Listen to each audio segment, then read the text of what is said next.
할렐루야. 네. 우리가 이제 구약의 이런 이스라엘 출애굽의 역사를 함께 계속 나누고 있습니다. 저희들은 말씀을 나누면서 굉장히 짧게 요약이 되어 있지만 이 이스라엘 백성들에게 이 40년의 시간은 1세대가 다 죽고 이제 2세대들로 넘어가는 그런 아주 긴 여정이었습니다. 그리고 이 광야에서 지낸 이 40년이라는 시간 동안 이들은 하나님의 거룩한 백성으로 거듭나기 위해서 하나님의 말씀을 지키는 훈련, 이렇게 하면 안 되는구나, 이렇게 하면 죽는구나, 그리고 이렇게 살아야 하는구나, 이런 여러 가지 훈련의 과정들을 겪게 되었던 것이죠. 구원의 시작이라고 할 수 있는, 정말 이 모세를 통해, 지도자 모세를 통해서 하나님께서 모세를 부르셔서 이 에집트에서 430년 노예 생활하고 있던 그 백성들을 꺼내는 그 구원의 시작의 여정 가운데 10가지 재앙도 있었고, 6월절 홍해를 건너고 마라의 쓴물을 겪고 만나와 메추라기로 먹이시고 입히시는 그 하나님, 살아계신 하나님을 경험하게 됐죠.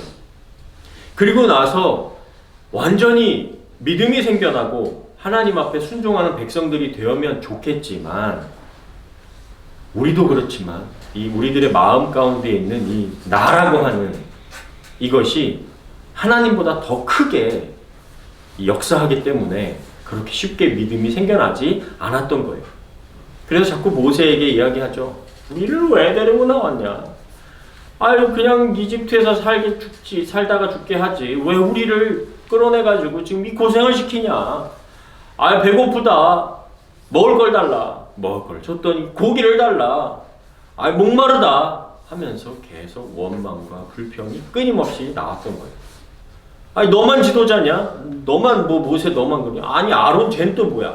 이러면서 하나님 앞에 계속 원망과 불평의 시간들을 지나면서 그 1세대들에게 하나님께서 정말 너희들 거룩한 백성으로 살길 원하니? 내가 너희를 지명해서 불렀다. 너희들을 이 수많은 백성들 가운데서 제사장 나라로, 모범과 모델이 되는 나라로 내가 세울 거야. 한번 그렇게 살아볼래? 하면서 서로 간에 약속을 맺게 되죠. 그러면서 이제 믿음의 훈련들이 시작되는 거예요.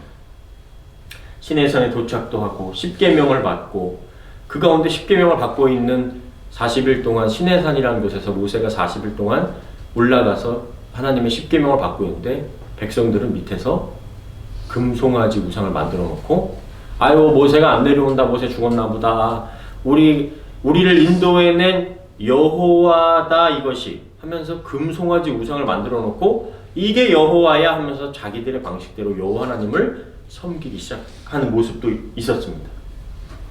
그리고 율법, 성막, 언약을 만들고 인구를 조사하고 12명의 정탐꾼의 사건, 하나님과 지도자들에게 반역하고 노뱀 사건, 불평과 원망이 반복되고, 그러면서 1세대들이 죽게 되는 그런 훈련들을 겪게 되죠.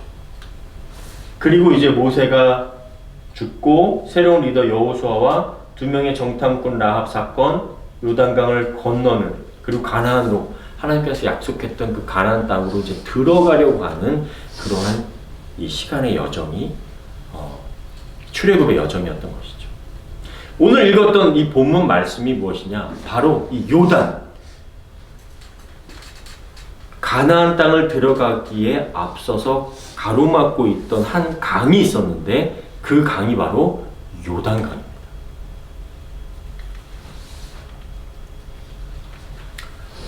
오늘 나누고 싶은 말씀은 바로, 내용은 이것입니다. 이스라엘 백성은 그 홍해 바다가 가로막혀 있었을 때, 아직 하나님께서 우리를 거룩한 백성으로 불러내셨다, 우리를 이제 애굽에서 탈출시켜 주셨다라고 했지만, 이 홍해 앞에서 이스라엘 백성들이 어떻게 했는지 혹시 기억나시나요?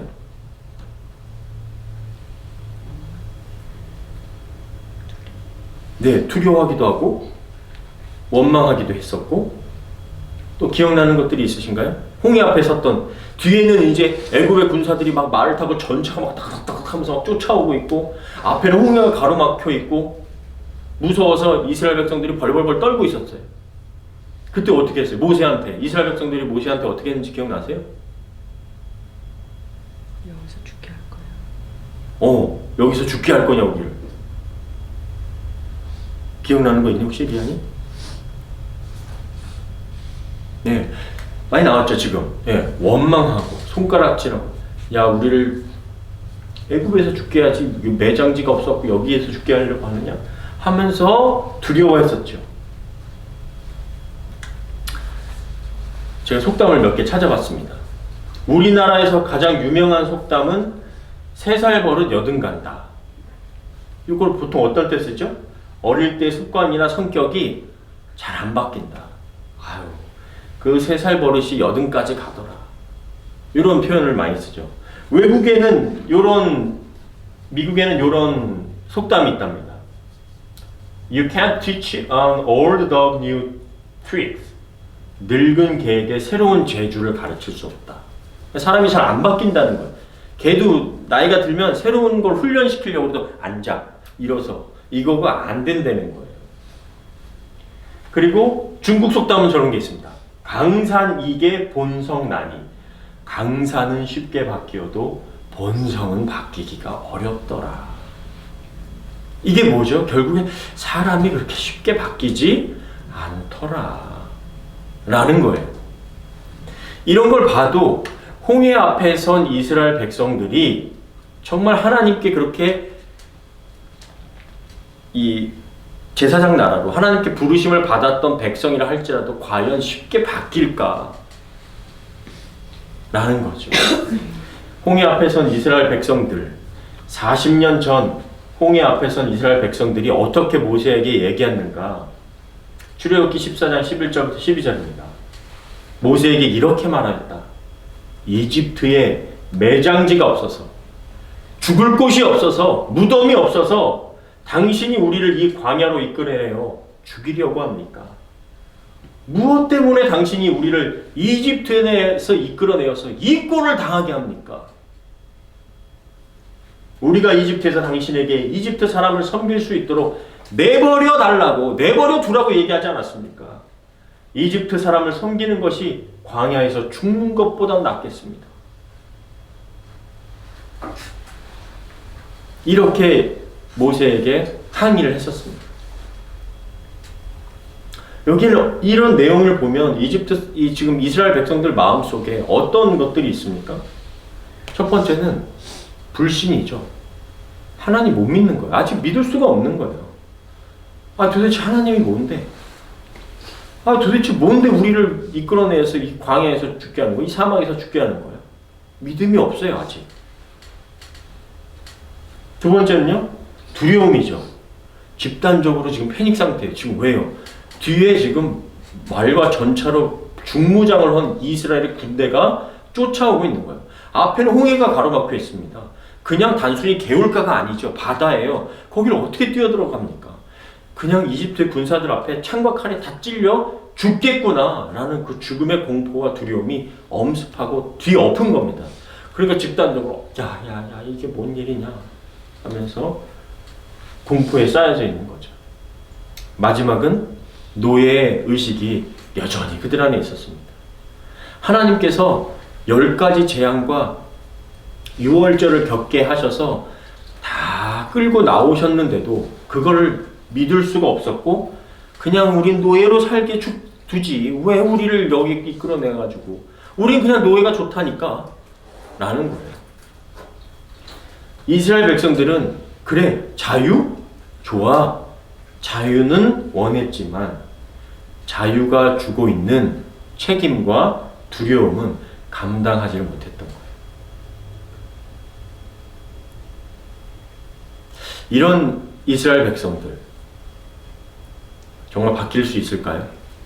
정말 하나님께서 주신 그 율법과 또 하나님의 백성으로 살아가도록 그 40년이라는 시간을, 훈련의 시간을 지나면서 과연 변하고 믿음이 생기고 하나님의 백성답게 살아가는 그런 모습으로 변화가 있었냐는 거죠.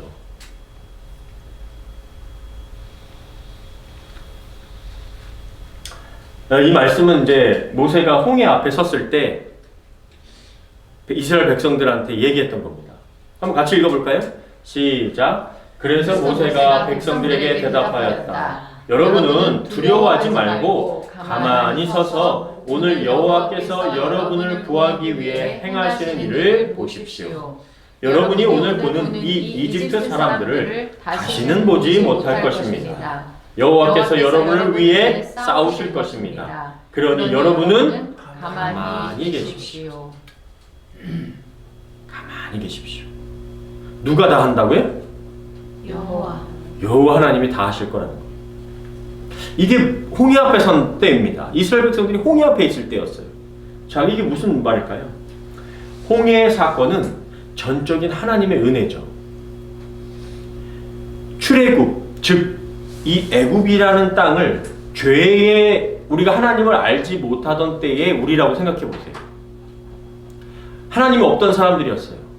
그런데 그 하나님 없던 사람을 잡아서 이끌어내 주신 것, 구원시켜 주신 것은 전적인 누구의 은혜였어요? 하나님의 은혜였어요. 아무것도 내가 한 게 없어요. 나는 한 게 없어요. 근데 하나님의 자녀로, 하나님의 백성으로 하나님이 멱살 잡아서 이끌어내 주신 거예요. 구원의 시작은 전적인 하나님의 은혜였다는 거예요. 이스라엘 백성들이 한 거 아무것도 없어요. 그냥 노예 생활하고 있었던 거예요. 그냥 거기서 살다가 죽을 거예요. 노예로 평생. 죄의 노예로 살다 죽을 거라고요. 그런데 모세를 통해서 하나님께서 내 백성 이스라엘을 이제 빼낼 거야 라고 한 거예요. 구원은 전적인 하나님의 은혜로 시작이 되었어요. 이제 시작이에요. 그러나 구원받은 사람이 그렇게 시작은 되었을지 몰라도 이제 뭐가 어떻게 돼야 돼요? 그냥 가만히 있으면 되는 게 아니에요.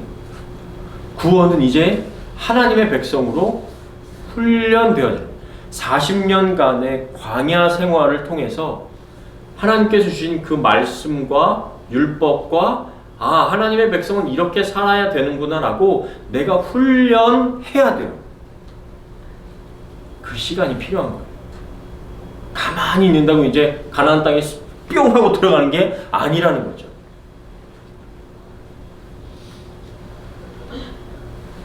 이제 40년이 지났죠. 40년이라는 광야의 놀라운 훈련의 과정들이 있었어요. 요단강 이제 앞에 섰습니다. 이제 요단강을 넘어가면 가나안 땅, 약속의 땅인 젖과 꿀이 흐르는 가나안 땅이 기다리고 있어요. 똑같이 홍해 앞에 선 이스라엘 백성들처럼 요단강 앞에 이 이스라엘 백성들이 서게 되었습니다. 몇 년이 지났다고요? 40년.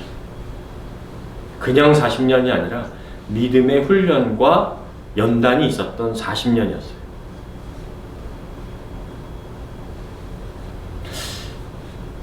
변화가 있을까요?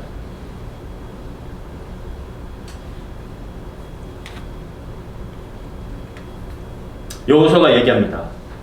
이제 여러분은 전에 한 번도 가본 적이 없는 길을 가게 됩니다. 그래서 제사장들이 여러분을 인도할 거예요. 그러나 여러분은 법궤 뒤에 바짝 따라가지 말고 1km 정도 법궤 뒤 간격을 유지해야 합니다. 그리고 여호수아는 백성들에게 여러분은 자신을 정결하게 하십시오. 이거는 현대인의 성경인데요. 거룩하게 하십시오라고 얘기해요. 내일은 여호와께서 여러분 가운데 큰 기적을 행하실 것입니다. 요단강 앞에 선 백성들에게 여호수아가 얘기하는 거예요. 제사장들. 왜? 제사장들을 왜 따르죠? 제사장들이 뭘 메고 있기 때문에? 저 그림 보시면 하나님께서 광야에서 시내산에서 이렇게 만들라고 했던 하나님의 임재가 임하는 언약궤, 법궤를 제사장들이 메고 가기 때문에 이제 제사장들을 따라가십시오라고 하는 거예요. 그럼 지금 무슨 말이냐? 하나님을 따라가십시오라는 거예요. 너무 가까이 가지 말고. 왜요? 그 거룩함에 죽어요, 사람이. 그래서 거리를 두고 따라가고, 그 다음에 여러분을 정결하게 하십시오. 거룩하게 하십시오. 하나님께서 여러분께 기적을 일으키실 겁니다. 라고 말하는 것이죠. 그 다음, 이제 이스라엘 각 지파에서 한 사람씩 모두 12명을 뽑아 세우십시오. 리더들을 세우는 겁니다. 온 세상의 주가 되신 여호와의 법궤를 맬 제사장들이 요단 강물을 밟는 순간 흐르던 강물이 멈춰 둑처럼 쌓일 것입니다.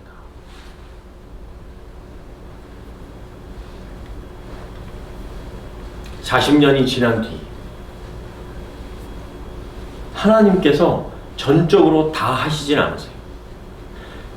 40년 전에는 어땠어요? 홍해 앞에선 가만히 있어라 너희들은. 여호와 하나님께서 하신 일을 보기만 해라. 그리고 홍해가 갈라져 버렸죠. 근데 이제 하나님께서, 물론 이 모든 것이 하나님께서 하신 일이죠. 그러나 하나님이 다 하시진 않아요. 어떻게? 2번, 2번 리더, 훈련된 자들을 세우셨어요. 제사장들이 있어요.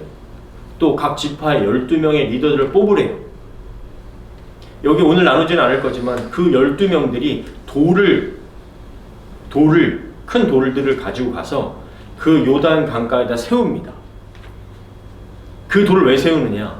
너희 후손들이 이 돌들을 보면 아, 하나님께서 여기에 요단강을 건너게 하셨구나 라는 것을 기억하도록. 세 번째, 말씀을 믿고 말씀대로 거룩한 순종을 통해서 기적을 보게 하시는 거예요. 너희들 언약궤를 따라 건너라. 그 말씀대로 순종해라. 돌들을 세워라. 리더들을 세워라. 너희들을 거룩하게 정결하게 해라. 나는 그 말씀대로 그대로 따르는, 그리고 제사장들이 먼저 요단강 물에 발을 내디뎌야 돼요. 홍해 때는 가만히 있었어요. 물이 갈라졌어요. 그리고 건너라 하면 건넜어요. 이제 그게 아니에요. 너희들이 믿음의 발을 먼저 내디뎌라. 그래야 요단강 물이 멈춰설 것이다.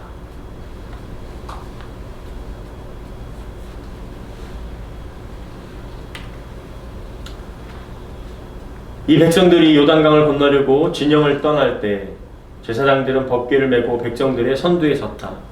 그들이 요단강에 도착했을 때는 마침 추수 때가 되어 강물이 강두개까지 넘쳐 흐르고 있었다.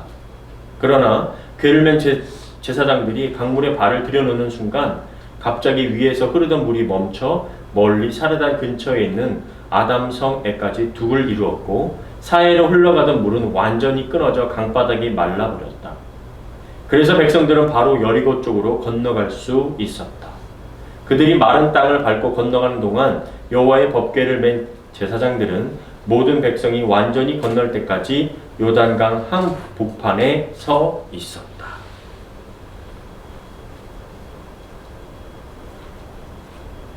홍해가 갈라져서 마른 땅이 되어 건너갔듯이 요단강도 똑같이 한 곳에 멈춰서서 두 개 쌓여져서 마른 땅이 되어서 이스라엘 백성들이 요단강을 건너갈 수 있게 되었습니다.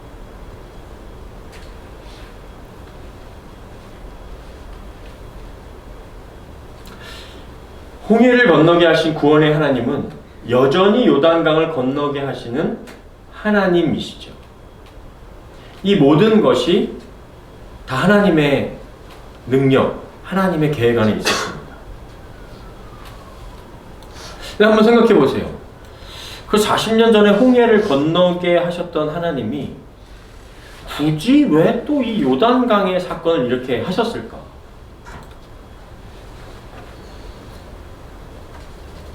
굳이 뭐 또 그거를 이렇게 또 요단강을 멈춰서게 하고 또 건너게 하시고 왜 이런 일을 하게 하실까요? 어떤 의미가 있을까요?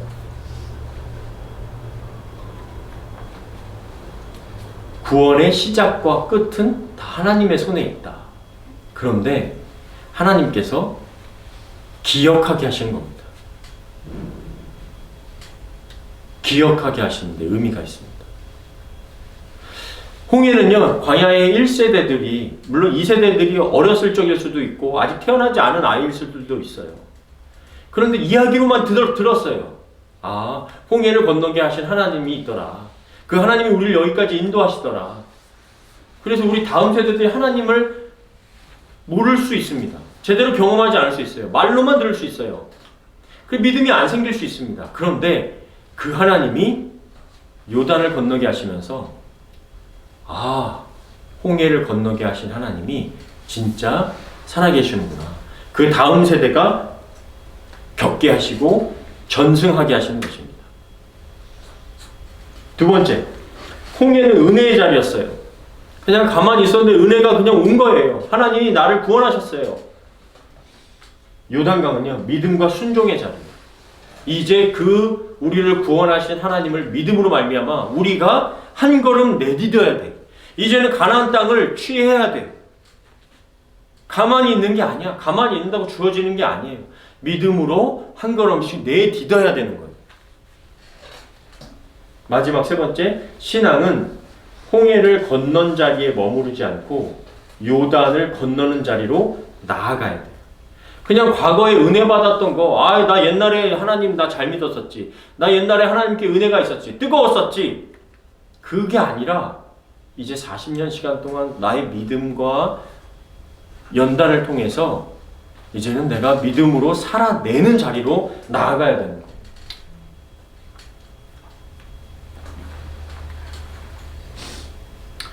오늘 이 홍해와 요단의 그 시간을 좀 함께 나누면서 우리가 여러 가지를 좀 이렇게 보게 되었습니다.